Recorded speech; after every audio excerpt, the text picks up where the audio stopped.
Alright guys, welcome back to the channel. I promised you the vest dump video, and that's what we are going to do. But before I do the vest dump video, I found some of those Birchwood Casey targets at Walmart for less than $10, which I've never shot them before, so I figured, why not? Need to go out and play and practice a little bit. So I took some of the other turkey loads just to see which ones I would run as a backup, just in case I were to run out of the XR, because the XR is definitely sighted in. If you haven't seen that video, go to the channel, check that video out. The Longbeard XR number 5s and my 20 gauge Stevens, money, okay? Great load. But just in case, you know, if you're like me and any other turkey hunter, you've got a kind of a plethora of loads to pick from. That's how you found out what you wanted. I do have 4 different ones, so I took the Remington Nitro out with me today, and at 30 yards, that's gonna be my backup shell. Make the necessary adjustments to move it back to the left just a touch on those true glow sights, and that guy will do the job perfectly as a backup shell. All right, let's get into the vest dump. All right, this is my vest. This is the Pro Finisher 2 series. And this one was actually on sale because they changed the logo, the stitching from the scent blocker there. You can see that, the scent blocker logo. Now it's a turkey track. So this one was a little cheaper. And I don't even think they make it in New Bottomland anymore, but I got this guy pretty cheap. So let's dump it out and get into it and see what's in the vest. All right, excuse the mess I got on my table here. I've got turkey targets from the pattern videos and all my little experiments I'm going through for turkey season. So excuse all that, but let's get into this, okay? My vest has got 2 slate pockets. It's got a box call pocket. It's got a little mesh pocket here. We're gonna start on this side of the vest. So this is obviously my call side of the pocket. I carry 2 different glass style calls. I've got the Primos Purple Haze call, and in that pocket I always keep a little scratch pad that you scratch it up with. Make sure you got the proper sound out of it. You know, if you're in the woods, this thing starts to get a little, and you need to scratch it up, you're gonna need this. Okay, I got that one a couple of years ago. And then this pocket is the one that I started with. This was my very first scratch style call. This is a old Sweet Susie Snood. It's cheap. I love this thing though, not gonna lie. Keep the little piece of sandpaper that came with it in here. And honestly, this is kind of my go-to call. I scratch that sucker up and it's ready to rock. This thing is a really good call for the price. I mean, you can buy expensive ones, and yes, they get better as you spend the money, you get what you pay for, but I still rock with this guy. So I also have the sandpaper in that pocket. I keep a piece of chalk, came in a little bag. Obviously that's gonna be for the box call. And I keep a lighter. Now, I don't know if you guys know this, but sometimes lighting the end of a wood striker will improve the sound a little bit. So I tend to burn the end of the wood striker just a little bit, and that gives me a little bit better sound on these. So moving on to the next pocket here, this is my box call pocket. Obviously there's a box call in it, but just on the outside of it. Now the reason I keep a mouth call, I typically use a mouth call when I set up. So I want it to be able to get to it quickly. I don't want to mess with a whole bunch of stuff. I slide it out, boom, boom, boom, put it in my mouth, slide it back in the pocket just like that. I don't have to do a whole lot. It's empty because I have switched my mouth calls this year. I used to run with 2 of the Primos mouth calls right here and a Hunter Specialty mouth call. I swapped all these guys out for different mouth calls. We'll get into that in the call video. So, sticking with the calls, I have a little Primos mouth call case that I typically keep my calls in when I'm not hunting. I leave that in my vest just so I don't forget my calls. So, and it's a little $3 case from Walmart. It's got holes in the bottom, lets them dry out pretty good. It's a good little investment, and it's quiet. So even if you carry it in the woods, not a whole lot of noise to open and close this thing. In this pocket here, I have 3 places for mouth calls. That's usually where I'm gonna put them when I'm hunting. If I'm calling and walking, I'll slide one out, stick it in there, pull another one out. This pocket is also my striker pocket. I keep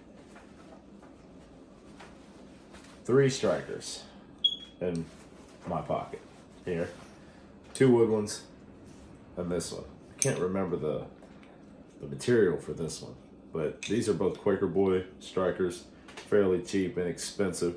Like I said, I burned the end of the wood strikers. Much better sound. We'll get into that in the call video, but keep 3 strikers. You never know when you're gonna lose one, to be honest, and it's always nice to have different pitches, sounds for your slate glass, your pot call.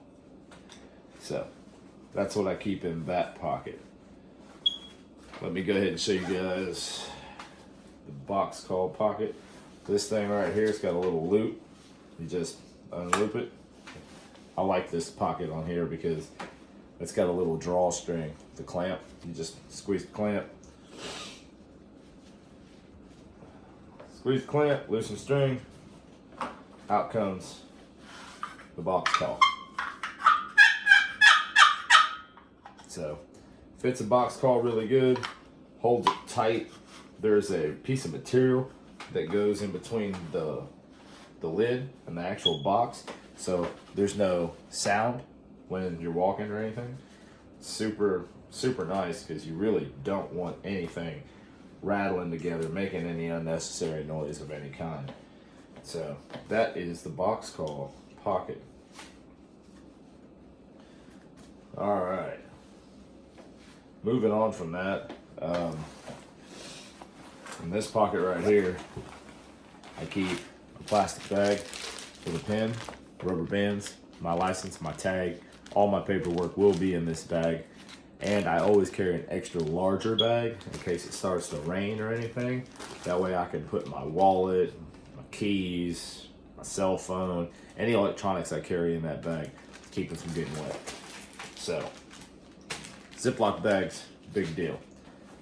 Moving on from that, I keep a very short phone charger. The reason I do the short phone charger is because I don't want all that cordage. If you want to charge your phone and we're still moving around, I slide this, hook it up to my battery pack, which is solar powered. It's very nice to have this, because if your phone starts to die or anything, emergencies, this also has an SOS signal in it. It's very nice to have, very convenient, but you don't want all that cord wrapped up in a pocket. So you literally plug this in, wrap it over. It's 6 inches. Like, this thing is super convenient. It's braided, hardly shorts out. These are really cheap. You can get 3 of these for like $8 on Amazon. So that's what I buy every year. So in that pocket, that's what goes in there. And now usually in the same pocket is my shell holders right here. I'll go ahead and carry, probably 4 shells total. Hardly ever use 4 shells. It's usually 2. So that's what's in that pocket.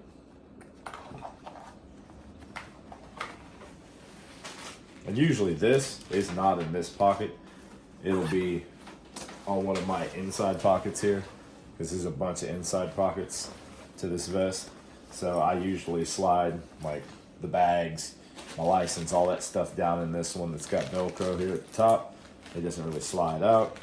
And also in the inside pockets on this side, this is the big inside pocket, my mask, my gloves, maybe extra mask, extra gloves, you know. That's usually where that goes. And sometimes I just slide my shells, like one in here and one in this zip pocket, so they don't clink together, make any noise. Plus, this vest doesn't really hold 20 gauge shells very well. So that's usually where those items go. Now, give me 1 second. That's usually where those items go. And usually, whatever I'm carrying water in, I put in the game bag in the back. And I try to find any kind of bottle that's a Gatorade bottle, something harder. It's not going to make that squishy plastic sound when you're walking. I have a Yeti bottle, but it's pretty big, and it might be too big to be putting back there. So you really don't want that to happen either. Looking into other options for that. Up here,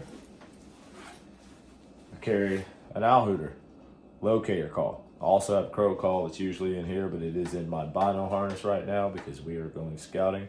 That video is also coming. So that's what's in my vest. I usually carry into the field with me, and I know a lot of people are minimalist and they like to have less in the vest, but this is what I like in my vest. This is what I carry because I like the options. And sometimes I'll swap out box calls, all that, because you got a couple. But let me know what's in your vest. What do you like to carry? What do you not like to carry? What's too much? And I do not use a Thermacell. I want to go ahead and put that out there. I use permethrin. I soak all my gear in permethrin. I don't like a Thermacell. I don't like carrying it around. I don't like buying the cartridges and the batteries for it. That's just me. Permethrin, I buy 3 bottles of it a year. Usually lasts me the whole year. Fairly cheap, and I don't have to put batteries. I don't have to buy cartridges. I don't have to do any of that stuff. So let me know what you guys run in your turkey vests. This is what I run in mine.